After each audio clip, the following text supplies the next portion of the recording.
This is definitely a matchup we've seen a couple of times. Is this correct? Is it 0-3? 0-3? For real? It feels like it should be more than that. Yeah, I don't know. But I'm gonna trust the numbers. Yeah, I'm gonna go with the numbers. It says they played 3 times and Raydish has won all of them. In fact, I think I do remember at least seeing one of them. But man, 3 times is kind of crazy. I They feel like played more if you include community tournaments, which these numbers don't. These are just official tournaments. Okay, official tournament. Well, that's what I was thinking. They probably got like, you know, you have when you go on ranked, you have that like thing in the middle. Yeah. For like 50-50 or something like that. So either way, we're right down to, and as I expected to see, right down the middle. I mean, nobody having a clear lead just yet. So one thing that's probably feeling like pretty decent for Marckiemoo here is going into Raydish versus like a hammer player. I think PJ talked to him and he was talking about like how it's like legends like Mordex can struggle quite a bit in like the current heavy weapon meta. So it's something he really doesn't have to contend too much with. He still might have to deal with anonymous Alex's, depending on how well Alex does. But right now he just has to focus on Raydish, has to focus on this orb. He has a nice lead on it, about a 40 damage lead as we're getting towards the end of Raydish's first stock. Marckiemoo still has some room to go. Both the players whiffing. The only counter punish comes out from Raydish there, interrupting the GC light after that whiff from Marckiemoo. Again, the classic low Marckiemoo recovery. The neutral area just reaches up, throws down. It feels like he has the force of like a hammer recovery on that one, but he's just so far down that he gets the KO off of it. Dude, Marckiemoo, I mean, every time I see him off the stage, I feel like he's going absolutely insane. I mean, his edge guarding is just like top notch, even if it's a reverse, and that was a clean reverse for him to go ahead and get that first stock. But now it's up to Raydish, you know, to get back in here, see if he can make something happen. This is his time, but don't know if you want to try to go off stage just yet. Oh, almost placing that dare perfectly. Almost getting scooped up off that stage and to the ground too with that nair. He's just going to play this one super safe. You saw the nair that Marckiemoo picked up just a few moments ago. Doesn't want to risk anything here, even though he only has 37 damage on his stock. So he'd rather just maintain control of the platform, maintain weapon control as well, specifically holding onto the orb, so he can find a consistent KO option from the middle of the stage. That's good in that, though. That's good. Raydish now having to get right back into this game, though, but it's not too far behind me. He's not too hurt yet. It is starting to build up on him, though, without him getting any hits. I mean, it's a lot of unanswered damage he's getting. Just passing the 100 mark. Ooh, and now, oh, no. Another one? Yeah. Tried it. Yeah, just a little off the mark. But, yeah, still, you know, you got to be afraid when Marckiemoo has you under, honestly, just off stage in general. Good chase down here for Marckiemoo, but no, Raydish is going to go way high up. Avoid that potential side air for the KO. I mean, even just in our sets that we've commentated today, you and I, there's another neutral air KO off the bottom. That, the like second scythe ground pound that he has on the edge after he gets the first one, he's taken so many stocks just that we've called today alone. Absolutely. All right, here we go. Raydish. He's trying his best to get right back into this game, but he's way far behind. This is definitely not looking good if you want to be trying to make any type of comeback. And honestly, just Marckiemoo, once again, looking about as dominant as one would expect him to look here in this matchup. Not off of like numbers, though. Like, every approach is just completely shut down by Marckiemoo. Yeah. Marckiemoo, I mean, really just controlling the whole pace of this game right now. Finally takes a little punish to the back, but doesn't seem to matter. Look how much damage he does not have in comparison to the damage he's been able to put on a Raydish. Wow, weak punish after the in-light. Gravity canceled in the complete opposite direction. I feel like Marckiemoo had the chance to do something much bigger there, potentially getting a stock off of that, but I think he just wasn't ready in time. Uh-oh. Right, okay. Long-lasting hitbox there on that in-light. Does still beat the spot dodge, but doesn't matter. Marckiemoo back with his tried-and-true weapon in hand. Try to see if we can get this W real quick. Down air. Probably setting up for another one. No, it's going to be the weapon toss that comes out. The GC side light. If Raydish played a little bit lower, he would probably go for the down air approach, but he saw him rising up, so he threw out the weapon. Knew he had the GC side light as the option after that to KO and guarantee that game. Yeah, that was definitely a long and like calculated edge guard with the weapon toss, forcing a bunch of options out. Then you're like, all right, I have to pick this 50-50 of going forward or going up, and Marckiemoo called that out quite perfectly, as he called out a lot of things. Like there, you know, we're always seeing a lot of just great edge guards from Marckiemoo, forcing situations, boom, sit down and get up out of here. Good stuff to Marckiemoo. Look at the damage he's been able to put on. I did say his scythe was tried and true, but he did a lot of work with the gauntlets as well. Here on the other side of things, really just obviously you're going to know Raydish for that orb, but we might have to get these boots involved too, man. Yeah, we haven't seen really too much of those so far. But yeah, going back to what you were saying about Marckiemoo's spread between the weapons, not only was he like doing good work also on the gauntlets, but specifically he picked up 2 KOs with the gauntlets, and they were low KOs. He got them relatively early, so he didn't have to fish for side light, then the recovery, or side light, then the recovery, or side light, then wait on the recovery. And just play that guessing game over and over. He just went down, recovered low, grabbed the neutral air, and got Raydish to stock. So very efficient thing to do on the gauntlet, so he doesn't have to spend a bunch of time just fishing. right, now it's time to see what Raydish can do. Now he's on his own counter pick. Going to be picking this here Western Air Temple. And so far, I mean, at least got some of the damage here at the beginning, but very easily sapped away. Marckiemoo always finding his nice little 2 and 3 pieces. Off his neutral airs, off his down lights. Okay. Now we're going to have a medium-high ceiling on this map, but it can feel a little bit lower, especially if you're extending off of those soft platforms, especially if it's like the configuration where it is right now, where the left platform is high or the right platform is high. That can really like move the floor up, and it feels like that ceiling's really low when it's actually kind of like average compared to some of the other stages. Marckiemoo, look at him just marking his opponent real quick. Oh, but the weight. Yeah, that was a... Oh, okay. Is it? Yep, there it is. Bro, how did he turn that on-stage weight into an edge guard, bro? Like, he's just bad good at always being able to force you into some of the most disadvantageous positions off stage. What a play right there from Marckiemoo. And again, like another KO that he got off of the bottom with gauntlets, so he doesn't have to play that game of fishing for sidelights. He's finding a way to like even more efficiently play gauntlets. Oh, Marckiemoo.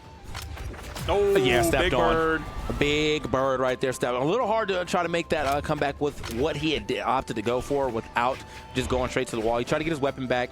Spent a lot of time out there, so it was an easy setup for Raydish to go for the big stomp. Now, right back into it, though. Marckiemoo said, I'm getting this damage back tenfold. Hold up. Yeah, he hit that first inlight, then he got the dodge off of that, went for the second inlight, and it was Nair City after that. Even going over with the GCD light, okay. A little bit of unorthodox options coming out of Marckiemoo here on the edge guard with the scythe. Nice 2-piece from Raydish, gets through the spot dodge with a recovery, and another downlight into the recovery off of that as well. Can he keep the damage output going and even things up here on second stock? Good of him to even go for like all that chasing, though. I love the fact that he was willing to keep, you know, the pressure on to Marckiemoo. He has to take all of his advantages and go as far as possible with them. Marckiemoo, though, immediately calling out that cross-up air dodge with that recovery. Good stuff, but still a lot of damage that Raydish been able to add up. Almost able to get that stock. Okay, one more chance. That was a great job for Marckiemoo to recover over the corner very quickly so that Raydish didn't have the time to like set up and prepare his defense so that he could react to once Marckiemoo came over the corner. He was already there by the time things were all said and done. Does clean up the stock shortly after that, opting back over for the orb. Marckiemoo's going to be looking for the next weapon. Here comes the gauntlets. He's going to have to play some low damage gauntlets, which we haven't seen too much of. Raydish. All right. Couple. Oh, no. Wait a minute. I thought it was going to be a neutral layer there, but it was the recovery. Just in case Raydish got the dodge through, then Marckiemoo could still go back and touch. Because you saw after the recovery, he was in sweat beats. Right, so that was a safe option. Yeah, because I was expecting the same thing, too. You know, Marckiemoo is going to keep throwing you as far down as possible. But, hold on. Still got some decent damage here on to Raydish, even in that situation. Raydish, though, not too far behind either. Even this up with maybe 2 sidelight stairs. Okay. Some intense neutral being played here, but Marky kind of cut through that super quickly. Wait a minute. Raydish. He's looking for that big read of Raydish, like kind of being scared and getting out that corner, but he's going to, you know, keep himself reserved there, like it.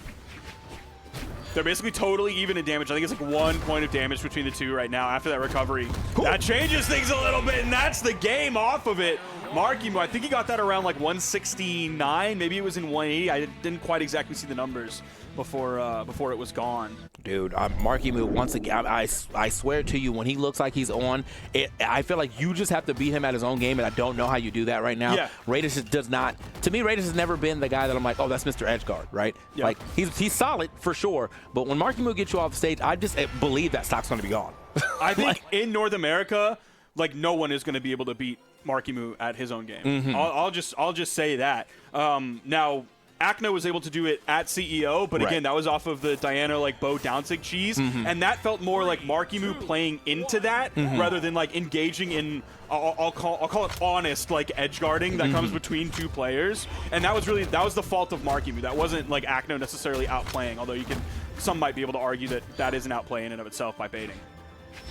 I think you just really hate that move, huh? You must. What did Diana do to you, bro? Seeing Marckiemoo fall to that over and over and over again, I can only imagine what he was feeling in that moment, dude. It was brutal to watch.